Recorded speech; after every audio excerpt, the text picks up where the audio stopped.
Friends, thank you for being here today.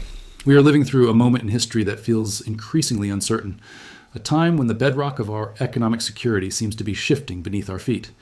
As we look at the headlines, the rising prices at the grocery store, and the volatility in the world, it is easy to feel a sense of unease. But to truly understand where we are going, we must first understand where we have been, and more importantly, where others have gone before us. What if I told you that the collapse of the greatest empire in modern history did not happen because of a lost war or foreign invasion, but because of a simple, mathematical inevitability that America is ignoring right now? And ask yourself this: if the financial foundation of your retirement was slowly dissolving, would you be able to recognize the signs before it was too late? To answer these questions, we have to take a journey back in time, not to bore you with dates and names, but to look into a mirror. The image we see in that mirror is the British Empire, and the reflection is frighteningly similar to the United States of today. Let's start by examining the illusion of invincibility that once blinded the British Empire. If you were a citizen of Great Britain in 1920, you would have felt like the master of the universe. In 1939, just before the chaos of the Second World War truly erupted, Britain ruled the largest empire in human history. It controlled a quarter of the world S-land and a quarter of the world S-population. The sun literally never set on the British Empire. More importantly, Britain was the financial capital of the world. The pound sterling was the world's reserve currency. International trade was conducted in pounds. If you were a country, you held your savings in pounds. It was as good as gold because, for a long time, it was backed by gold. The Royal Navy dominated every ocean, ensuring that commerce flowed freely and on British terms. Britain was the unquestioned superpower, an island nation of only 44 million people that somehow managed to output an economy second only to the rising United States. However, history books often tell a sanitized version of how this empire ended. They will tell you that Britain lost its empire because of a moral awakening, or because of independence movements in India and Africa, or simply because the era of colonialism naturally came to an end. While there is truth to those political shifts, they are not the real story. They are the symptoms, not the disease. The real story is much simpler and much colder. Britain lost its empire because it went bankrupt. Not morally bankrupt, but financially bankrupt. It is a story of how a nation can win a war militarily, but lose it economically. The cracks began in World War I. Between 1914 and 1918, the war cost Britain roughly £35 billion. To us today, accustomed to hearing about trillions, that might sound small. But relative to Britain's economy at the time, it was catastrophic. The war cost 14 times Britain's annual economic output. To pay for this, they raised taxes dramatically, but it wasn't enough, so they borrowed. They borrowed from their own citizens, and for the first time, they borrowed massive sums from the United States. By 1918, Britain's national debt had exploded by 11-fold, but the most fatal mistake was currency manipulation. In 1914, Britain left the gold standard, so it could print paper money to fund the war. Suddenly, the pound, which had been the rock of the global economy, was just paper. When they tried to go back to the gold standard in 1925 at the old pre-war rate, it was a disaster. The currency was overvalued, exports became too expensive, and the economy choked. Then came World War II, the final nail in the coffin. The war effort required total mobilization. At its peak, 55% of the British GDP was dedicated to military spending. They were burning through wealth, selling off assets and liquidating foreign investments just to survive. By 1945, Britain's national debt was 250% of its GDP. To put that in perspective, the US debt today is around 123% of GDP. Britain was in a league of its own. The transfer of power happened quietly at first. In 1944, at the Bretton Woods Conference, the United States dictated the terms of the New World Order. The US dollar, backed by gold at $35 an ounce, replaced the pound sterling. Britain, bankrupt and broken, had no choice but to agree.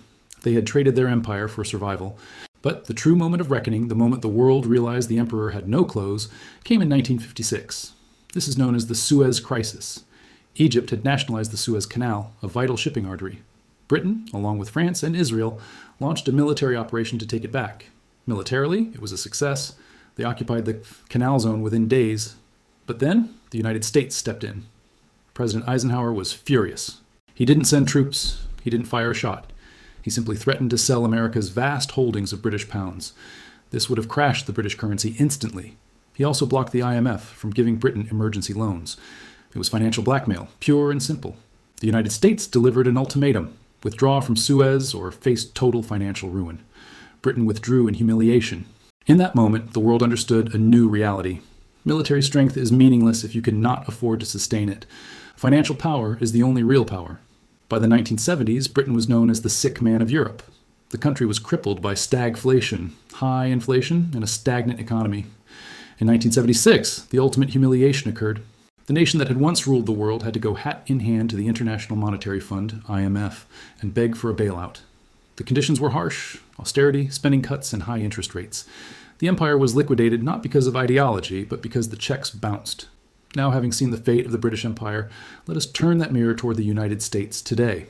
The parallels are not just striking, they are terrifying. We are currently sitting on a national debt of over $35 trillion. Like Britain in the 1940s, we have accumulated this through endless wars and massive government spending. But there is a critical difference.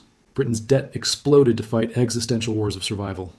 Much of our recent debt has been accumulated during times of relative peace, funded by printing money to pay for social programs and economic stimulus that we simply cannot afford.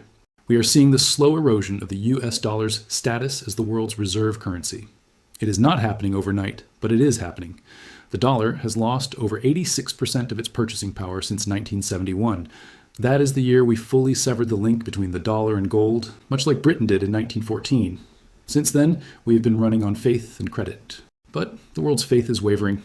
We see the rise of the BRICS nations, Brazil, Russia, India, China, South Africa, trading in their own currencies. We see Saudi Arabia considering selling oil in currencies other than the dollar. This is the Suez moment in slow motion. Perhaps the most alarming statistic is this. Interest payments on our national debt now exceed our entire defense budget. Think about that for a moment. We are spending more just to service the interest on our credit card than we are on the military that guarantees our security. This is exactly the trap Britain fell into. When your debt service costs consume your budget, you lose your ability to project power, and you lose your ability to take care of your citizens. The warning from history is stark. Britain didn't choose to end its empire. It was forced to by financial reality. The terrifying question for America is, what do we liquidate? Britain had colonies to sell off and let go. We do not. We only have our standard of living to liquidate. And there is one other factor that makes our situation more dangerous than Britain's: speed. It took Britain about 30 years to go from the dominant global empire to an IMF bailout case. In today's hyper-connected, high-frequency digital financial world, things do not happen over decades. They happen over days and weeks. What took Britain 3 decades could take America half that time if the trajectory continues. I want to pause here and ask you a question, because this is the most critical part of the puzzle. Do you believe the United States can turn this ship around, or are we past the point of no return? I read all of your comments, so please take a moment to leave your thoughts below. Do you see these parallels in your own life? Let ES start a conversation about what the history books might say about us 50 years from now. This brings us to the cracks forming in our foundation, where we must distinguish between the real economy and the illusion of Wall Street.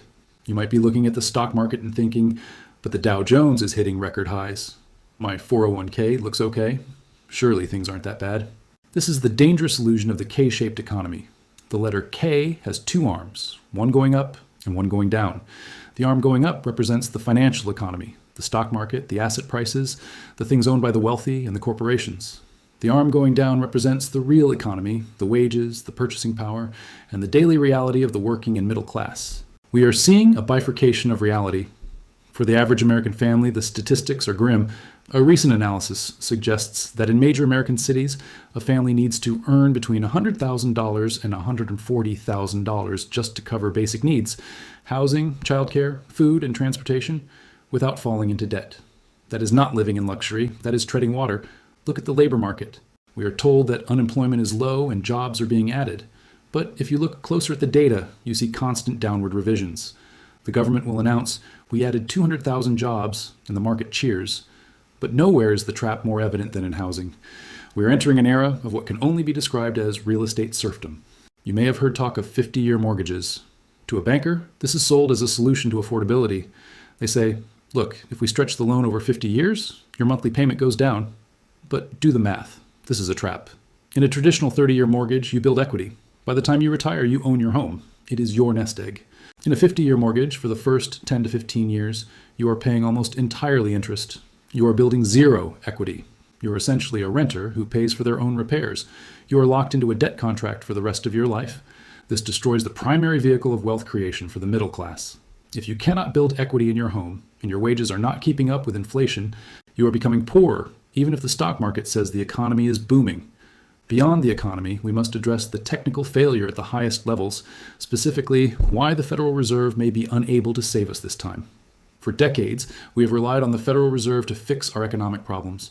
If the economy slows down, they cut interest rates. If the market crashes, they print money, quantitative easing.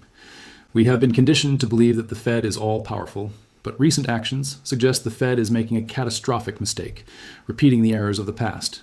To understand this, we have to get a little technical, but I will keep it simple. The financial system runs on collateral. Just like you need a house to get a mortgage, banks need safe assets to lend money to each other overnight. The safest asset in the world has historically been the U.S. Treasury bill, T-bill. Recently, the Federal Reserve announced a program to buy up short-term Treasury bills. They refuse to call it quantitative easing, QE, because they know that term scares people regarding inflation.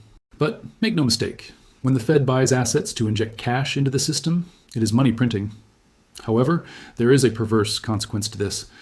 By buying up all the T-bills, the Fed is removing the high-quality collateral from the system. Imagine a town where the bank wants to lend money, but the mayor has bought up every single house, leaving no collateral for anyone to borrow against. The lending stops. The risk rises. This is why we are seeing a strange phenomenon. The Fed is cutting rates, or trying to manage them, but interest rates in the real world are rising. Why? Because lenders perceive higher risk. They look at the U.S. economy, they look at the debt, they look at the labor market, and they say, I need a higher return to take this risk. The Fed is flying blind. They are reacting to data that is months old.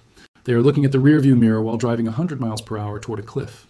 They believe they can manage the economy like a machine, turning dials and pulling levers. But the economy is not a machine. It is a complex organism made of billions of human decisions. And right now, the human decision is shifting toward fear. So, where does this road ultimately lead if these trends continue? Many people fear a stock market crash like 1929, but the crash that is coming, and the one we have been warned about by economists who study currency history, is not a crash in the stock market. It is a crash in the dollar. We are entering a period of inflationary depression. This is a term that sounds contradictory. We are used to thinking that in a depression, prices fall because no one has money. But in a fiat currency system, a system where money is not backed by gold, you can have a weak economy and rising prices at the same time. This is what happened in the 1970s, but the setup today is far worse. In an inflationary depression, the economy stalls, unemployment rises, businesses close. But because the government is trying to print its way out of the debt, the value of the money in your pocket collapses. This means the price of bread, milk, gas, and electricity keeps going up, even as your neighbors lose their jobs. It creates a brutal squeeze on the standard of living. The canary in the coal mine is already singing. Look at the price of gold and silver. Recently, gold has been hitting all-time highs, crossing $2,600, $2,700 an ounce. Silver is climbing rapidly. Why? It is not because people suddenly love jewelry. It is because central banks around the world, China, Russia, India, even European nations, are buying gold at record paces. They are dumping U.S. treasuries, government debt, and replacing them with gold. They know what is coming. They know that the U.S. debt is mathematically unpayable in constant dollars. The only way the U.S. government can manage its $35 trillion debt is to pay it back with devalued dollars, inflation. Gold is the hedge against that devaluation. When you see gold skyrocketing, it is the market voting no confidence in the dollar. Before we discuss what you can do to protect yourself, we must understand the external trigger that will likely force this crisis to a head, the end of America's exorbitant privilege. This is a concept that is often discussed in high-level economic circles, but rarely explained to the general public. Yet, it is the secret engine that has powered the American lifestyle for the last 50 years. Since the dollar became the world's sole reserve currency, the United States has enjoyed a unique superpower. We have been able to export our inflation to the rest of the world. Think of it this way.